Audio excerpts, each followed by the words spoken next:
Bienvenidos al pueblo mágico de Tepozotlán.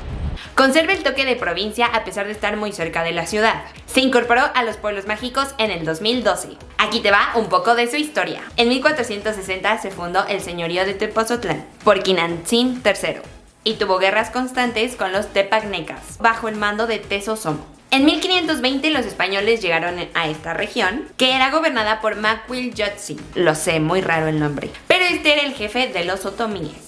Ellos se negaron a darle asilo a los españoles y pues Cortés no tuvo piedad y les arrebató sus tierras. ¿Qué es lo que puedes hacer en este pueblo mágico? Atrás de mí se encuentra el templo de San Francisco Javier. Este templo fue construido en 1670 gracias a los donativos de la familia Medina. La iglesia tiene una torre que mide 42 metros y fue construida por ahí de 1760 a 1762. Miren qué hermosa se ve la fachada. Todos los detalles que tiene. En 1964 se queda a cargo del Instituto Nacional de Antropología e Historia.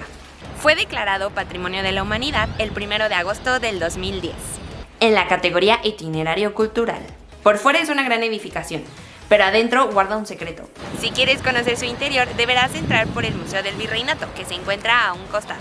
Tiene un costo de 100 pesos, pero para alumnos, maestros y personas de la tercera edad es gratis. Ya hablaremos de este museo. El interior de la iglesia está tapizado con oro y tiene una decoración churrigueresca. Si no sabes lo que es, aquí te lo enseño. Es un estilo arquitectónico de España que se dio en la época del barroco. Viene del apellido Churriguera, que fue una familia que empezó a implementar este estilo. Y se caracteriza por ponerle hasta el molcajete, es una forma de decir, de decoración. O sea, está muy saturado.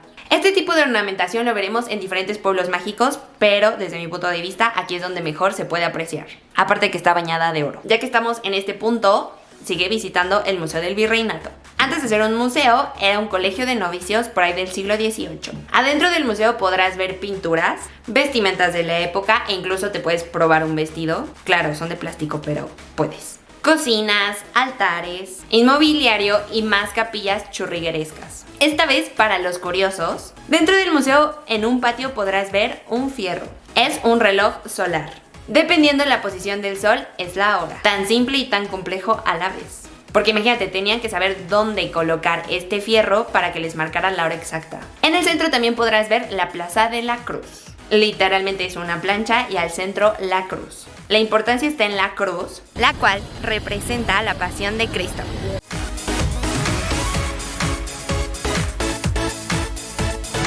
Los sábados y domingos se llena de alegría, ya que se encuentra el mercado de artesanías y de antojitos mexicanos. Podrán comprar ropa, joyería, dulces mexicanos, plantas, elotes y esquites, cantaritos, pan de pueblo, hay uno de capuchino muy bueno, también hay jugo de caña, raspados, papas, chicharrones, algodón de azúcar y artesanías. En el centro de Tepozotlán se encuentra el Cristo. A ojo de buen cubero, ¿cuánto crees que pesa, mide y de qué está hecho? Pues aquí te va, está hecho de bronce, mide 15 metros de altura, 10 metros de ancho y tiene un peso de 16 toneladas. Cerca de aquí podrás encontrar el Parque Xochitla. Es ideal para hacer picnics, andar en bici, apreciar plantas o simplemente tirarte y no hacer nada. Nuestra última parada fue el acueducto de Tepozotlán, o también llamado Arcos del Sitio. Camina por el acueducto hasta el otro lado para obtener una buena foto de los arcos. Aunque si tú quieres verlos de una manera extrema, puedes subirte a la tirolesa que cuesta 100 pesos. Estos son los vestigios del acueducto más alto de todo México. Fue construido en el siglo XVIII con el objetivo de llevar el agua hacia las haciendas de los novicios. Esta gran construcción de 43 arcos mide 438 metros de longitud y 61 metros de altura. Este es el acueducto más alto de toda América Latina. Y eso fue todo por este pueblo mágico. ¿Tú ya lo conocías? Nos vemos en el siguiente.